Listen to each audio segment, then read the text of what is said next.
nk'ubu ngubu gutya nta n'umwana yabona yanyura, ntawo yabona yakandagira byo pe. Nka meya wari watwemereye yuko umuhanda urarangiye, ariko nubwo urangiye bazaza badupfundikirire hano. Twategereje abantu bazaza kudupfundikirira, twarababuze. Ahubwo twe turi kwibaza nk'ubu ngubu gutya tuba dutuye, ese tuzasurana cyangwa ntituzasurana? Kimwe nk'uko ese abana bazagenderana ntibazagenderana?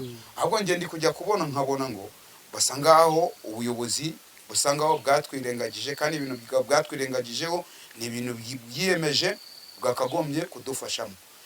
Icyo twifuza nuko bakongera ati n'abakareba ibibazo hano hateza mu Rushakamba, cyane cyane nk'uko iyo amazi abuze hamanuka abantu benshi. Rero nk'umwana muto yo kumanuka ahantu haterera kuriya, tunasaba ko banahakora neza. Ndetse nibaruwa iyo n'abaturage barenga 20 baje basinya basaba icyo cyifuzo, ariko ntiturabona igisubizo kugeza ubu ngubu. Tuzi impamvu tutondagira nyimbe bakuru bariro kabisa, ko birateye isoni ko nahantu twagendaga nka Nyabagendwa murahabona namukuru mwageze, bamwabonye ukuntu yaje habagoye.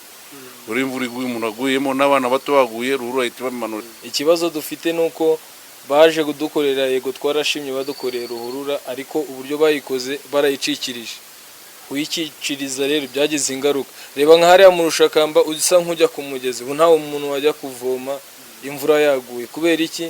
Hari ukuntu bakomeje kuhubaka barahacikiriza, noneho amazi aba menshi akagenda asenya ahandi batagiye bubaka, ugasanga hagiye habamo intuza. Dore nk'ariya mu murima wacu haratengutse cyane. Kubera iki? Amazi aba menshi, bikaba ngombwa ko hepfo umuntu aguyemo banza atahita bamuzi. Amazu yacu nta